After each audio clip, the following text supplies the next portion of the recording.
Hi everyone, today we'll talk about how to fix or how to solve Roblox navigation. To know how to fix or how to solve Roblox navigation, you should just go to settings.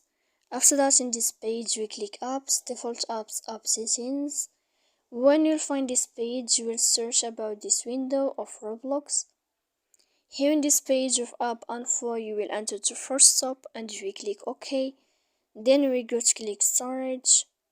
After that, we click clear cache, and in the end of all the steps, then you can turn off your phone. You will wait 3 seconds and you can turn on your phone again to fix your problem. On navigation Roblox. So please don't forget to support us by like and subscribe. See you next time in another video, and thank you for your attention and your watching.